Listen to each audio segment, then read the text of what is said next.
श्री शिवाय नमस्तुभ्यम। 28 दिसंबर 2024 आज है शनिवार का दिन और आज साल 2024 का अंतिम प्रदोष व्रत है। तो आप सभी को प्रदोष व्रत की बहुत बहुत शुभकामनाएं। साल के अंत में शनि प्रदोष का व्रत है जो कि अत्यंत ही श्रेष्ठ है, क्योंकि इस व्रत को धारण करने से या फिर मात्र पूजा कर लेने से आपके जीवन की बहुत सारी परेशानियां समाप्त हो जाएंगी। दोस्तों, आज की वीडियो में आप सुनेंगे शनि प्रदोष व्रत की कथा और साल का अंतिम प्रदोष व्रत है तो किस प्रकार से पूजा आराधना करें, किन मंत्रों का जप करें और कौन सा उपाय करें जिससे कि आने वाला वर्ष सुखमय बना रहे। तो संपूर्ण जानकारी प्रदोष व्रत से संबंधित आज की वीडियो में शेयर करने वाली हूँ। बहुत महत्वपूर्ण है आज की वीडियो, पूरा जरूर देखिए और अच्छी लगे वीडियो तो लाइक भी जरूर कीजिए, क्योंकि आपके लाइक्स, आपके कमेंट्स मेरे लिए बहुत महत्वपूर्ण होते हैं। यही एकमात्र जरिया है जिनसे मुझे पता चलता है कि आपको ये वीडियो अच्छी लगती हैं और आपके लिए ये वीडियो उपयोगी है। तो अगर वीडियो अच्छी लगे तो इसे लाइक तो ज़रूर ही किया कीजिए। तो सबसे पहले जानते हैं कि त्रयोदशी तिथि कब प्रारंभ हो रही है, कब समाप्त हो रही है और प्रदोषकालीन पूजा का शुभ मुहूर्त क्या है। तो देखिए, त्रयोदशी तिथि प्रारंभ हो रही है 28 दिसंबर को देर रात्रि 2:26 पर और तिथि समाप्त होगी 29 दिसंबर को देर रात्रि 3:32 पर।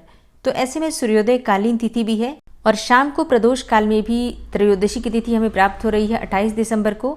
इसलिए 28 दिसंबर 2024 शनिवार को प्रदोष का व्रत धारण करेंगे और प्रदोषकालीन पूजा का शुभ मुहूर्त होगा शाम को 5 बजे से रात्रि 7:30 तक। तो जैसे कि अगर आप शनि प्रदोष का व्रत धारण करते हैं तो शनि दोषों से मुक्ति मिलती है, किसी भी प्रकार के बुरे ग्रह दोष होते हैं उनसे आपको मुक्ति मिलती है। इसके साथ ही रोगों से मुक्ति मिलती है। ऐसा कहा जाता है कि अगर आप शनि प्रदोष का व्रत धारण करते हैं तो असाध्य रोगों से भी मुक्ति मिल जाती है। किसी भी प्रकार की लंबी बीमारी से आप परेशान हैं तो प्रदोष का व्रत अगर शनिवार के दिन आता है तो आप पूजा आराधना जरूर कीजिए। अगर आप व्रत नहीं कर सकते हैं तो भगवान शिव और माता पार्वती की कृपा से शीघ्र ही आपको लंबी और असाध्य बीमारी से भी मुक्ति मिल जाती है। और संतान प्राप्ति के लिए शनि प्रदोष को सर्वाधिक श्रेष्ठ व्रत माना गया है। तो जिन दंपतियों को संतति सुख की कामना है, अभी तक आपको संतान की प्राप्ति नहीं हुई है, उन्हें शनि प्रदोष का व्रत अवश्य धारण करना चाहिए। और व्रत नहीं कर पाते हैं तो पूजा जरूर कीजिए। प्रदोष काल की पूजा विशेष महत्वपूर्ण है।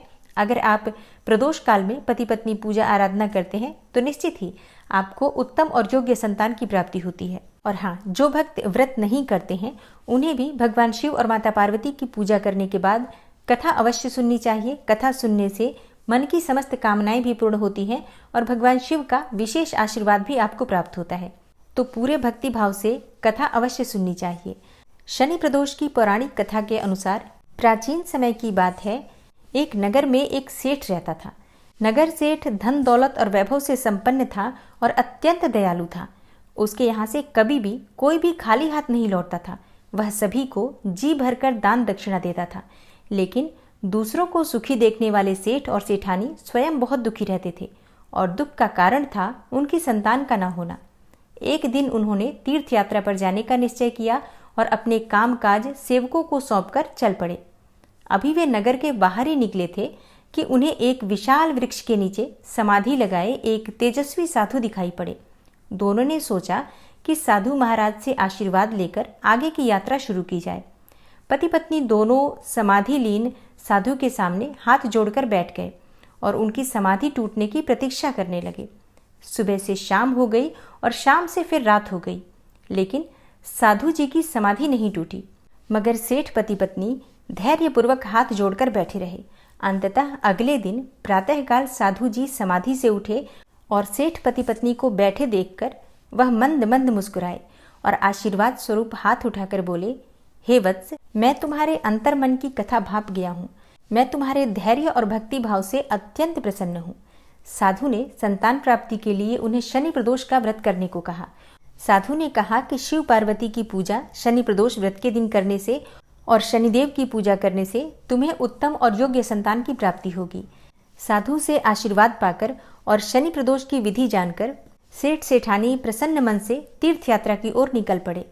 तीर्थ यात्रा करने के बाद जब दोनों घर वापस लौटे तो साधु के बताए अनुसार नियम पूर्वक विधि विधान से शनि प्रदोष का व्रत करने लगे। इसके कुछ समय के बाद शनि प्रदोष व्रत के प्रभाव से सेठ की पत्नी ने एक सुंदर पुत्र को जन्म दिया।